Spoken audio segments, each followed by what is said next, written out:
Alright, here is hopefully a quick and simple tip on using an ID map for exporting from Blender to Substance Painter to easily and quickly define different areas that you want to apply Substance on, which is, I think, a lot easier than doing it in Substance Painter, especially if you do it as you go.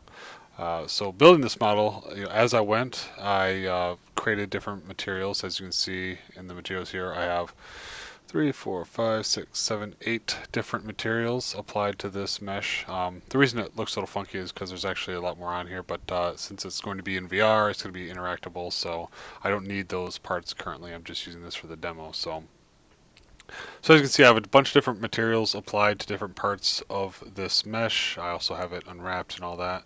So if we go into UV, you can see everything's all fairly well unwrapped. I could maybe do a little better job, but overall I think that's probably as good as we're going to get. So this has all been unwrapped and I have materials applied. Now we're going to create the ID map texture that is going to be imported along with our model into Substance Painter, and you can redo this multiple times if you have to go back and change things, which I periodically have to on my model. So currently, let's say we're in the UVs. Let's start this from scratch. We'll grab a new image, and we're going to call this ID map. And usually 1024 by 10, it doesn't really matter what you put for that. I usually do 1024 by 1024. So now just go ahead and we have it all selected. We're just going to go ahead and bump this over to the properties panel, and we're going to do bake. Now we have our ID map there. We have all our UVs selected. We're going to select textures and hit bake. And as you can see, it put all our materials here directly onto that ID map. So what we can do is we can do image, save as image, and then we'll just go in and call this ID map machine, and we'll save it there. So now we can basically just put this back to the 3D view, go back to default. Now that we've exported that, we can export our actual model here. So we're going to do export as an FBX, and we're just going to do selected objects, and we just need the mesh. Now we'll call these materials tabs here. I added this. This isn't in the default FBX exporter. I changed the code to add this part, but that'll come in handy later mainly. What happens now, we'll show you actually in here. Let's just put this in here, time machine. We're just going to do selected objects, mesh, and we're going to leave everything else the same. Export the FBX. Now we're going to go ahead and open Substance. Should have opened that beforehand, I guess. Oh, already had one there. Hold on. Alright, there we go. So we're going to do File, we're going to do New, and we're going to, and now I'm going to show you an issue that you might notice with this. We're going to do, sure, Time Machine, and we'll leave it 2048. It's not going to matter. I will skip that for now. I just want to show you what's going to happen. Now, usually, what's going to happen is all of a sudden you're going to have all these texture sets all different because you had different materials for each of those, which you do not want. That's not great. The workaround, there's two different things you can do. The first thing is you can create a texture set per UDIM file, which is basically it's just looking at the UV tile. And there's only one. I don't even know if Blender supports multiple UDIMs, UDIMs, whatever they're called. So you can do that, and then when you select the mesh again, right here, with that checked, you can hit OK, and it's going to import with just 1001. It's not going to be because it's just looking at, it's usually 1001, 1002 are all how the UDIMs are arranged. UDIMs are arranged, but for this, that might need to be looked at. But anyway, so now you have it exported. It's all in one texture set, and we're good to go. The other way, and we're gonna actually do this way here, is with, and I'll post the GitHub link on this, but when we export, we go to materials and then we delete the materials when we export it.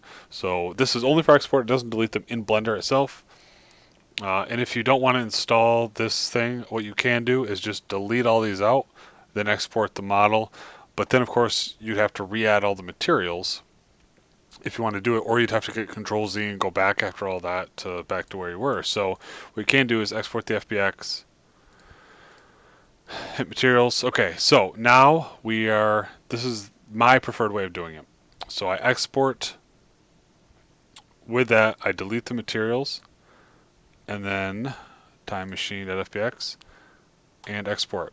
And that allows me to, since I deleted the materials, I can take that FBX and drop it directly in a game engine as well, and it's not going to come in with multiple materials. Sure, in a lot of game engines you can say don't import materials, etc. But it's going to be all one thing. So let's go back to our other one, and we're going to do file new, discard. So again, going back to time machine, open. We don't need to check that because we deleted the materials on export, and sure, we're going to leave that 2048. Now here is import mesh normal maps and baked maps for all materials. We're actually going to hit add here. We're going to go to our ID map for the machine. So we're going to hit open, and it's going to import it along with everything else. Hit OK.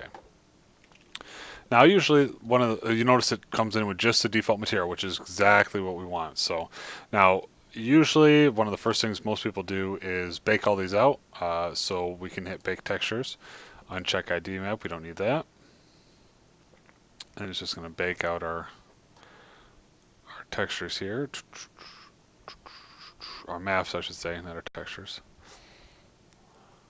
And then once that's done, which it is now, we can actually select our ID map, and we can look at the ID map machine. That's the one that we imported. So we can grab that as the ID map.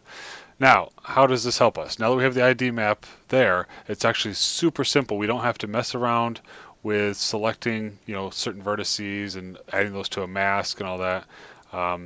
It's just easier to do this in Blender, in my opinion. So now if we go to, let's say we wanted a wood material.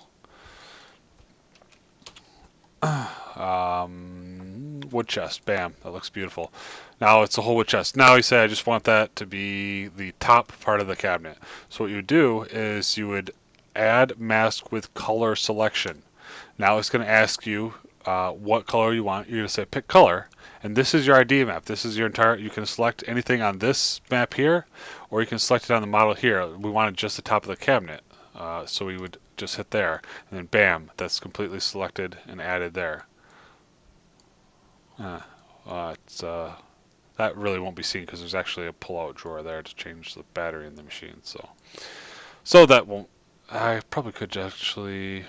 That will be seen because it was just a door, not a drawer. If it was a drawer, I could have maybe gotten rid of that. Anyway. So I'm like, great. So now let's say I want something metallic for the bottom. Sure, we'll pop that in there. And we're like, add mask with color selection, bam, and bam, there we go. Look at that. The bottom is now a red metal. And same thing with, maybe not that. Let's drag it down there instead of there. Now we can go add a mask with color selection. Again, pick our color. We want it just on that control panel. And then that is the beauty of ID mapping, exporting from Blender into Substance. It just saves you all that time I would have had to select all these. And since I can select them as I go on Blender and add a material to them, it's much, much easier to get that done. So, alright, and that's pretty much it. Got some issues here that I gotta figure out, but that's the guide. Thanks.